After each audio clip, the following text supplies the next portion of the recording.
नमस्कार। इस वक्त मेरे हाथ में वो पूरी चैट मौजूद है जो दीपिका पादुकोण और उनकी मैनेजर करिश्मा के बीच ड्रग को लेकर हुई थी। क्या दीपिका पादुकोण कह रही हैं और करिश्मा का क्या रिप्लाई आया था, हम एक एक बात और पूरे शब्द आपको बता रहे हैं। क्या है, सबसे पहले इसको शुरू करते हैं। 28 अक्टूबर 2017 की ये चैट है। सुबह 10:03 पर दीपिका लिखती हैं, क्या तुम्हारे पास माल है? 10:05 पर करिश्मा जवाब देती हैं, मेरे पास है लेकिन घर में है, मैं बांद्रा में हूं। 10:05 पर करिश्मा फिर से लिखती है, रिप्लाई भेजती है, क्या मैं अमित से कहूं अगर तुम्हें चाहिए तो।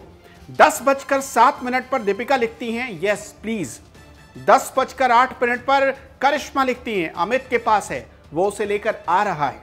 10:12 पर दीपिका फिर पूछती हैं, हैश ना।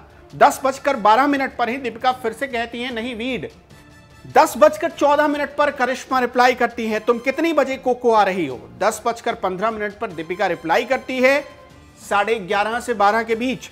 10:15 पर दीपिका पूछती हैं, शैल कितनी बजे वहां तक पहुंच जाएगी? और उसी वक्त फौरन रिप्लाई आता है करिश्मा का, मुझे लगता है उसने कहा 11:30 था, लेकिन उसे 12 बजे तक किसी दूसरी जगह पर पहुंचना है।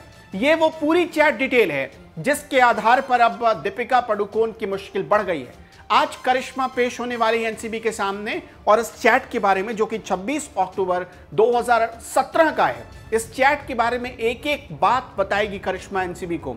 इस चैट में किस चीज की बात हो रही है, क्योंकि हैश और वीड दोनों ऐसे चीज हैं जो प्रतिबंधित हैं, जो ड्रग की श्रेणी में आते हैं, जो जिनकी खरीद बिक्री दोनों इलीगल है, लेकिन फिर भी दीपिका पादुकोण इसे मंगवा रही थी, करिश्मा इसे बेच रही थी, कहां से करिश्मा इंतजाम कर रही थी। ये तमाम सवाल हैं जो आज करिश्मा से पूछे जाएंगे। मैं कुछ और जानकारी आपको इसमें देना चाहता हूं, क्योंकि एक और बड़ी एक्ट्रेस का नाम इसमें सामने आया है, जिनका नाम है नम्रता शिरोडकर। जो चैट सामने आई है, जो रिट्रीव चैट है, उसमें एन कोड की एक एक्ट्रेस का नाम सामने आया था और बाद में पता ये चला कि ये नम्रता शिरोडकर हैं। नम्रता शिरोडकर ने चैट में क्या लिखा है, तुमने मुझे प्रॉमिस किया था कि मुझे अच्छा एमडी बॉम्बे में दोगी। ये नम्रता शिरोडकर भेज रही है जया साहा को। नम्रता शिरोडकर ने कहा, मुझे सच में एक ब्रेक की जरूरत है। फिर जया रिप्लाई करती, जया ने कहा, तुम मुझे एक पैडलर बना रही हो, फिर भी तुम्हारे विश मेरे लिए कमांड है।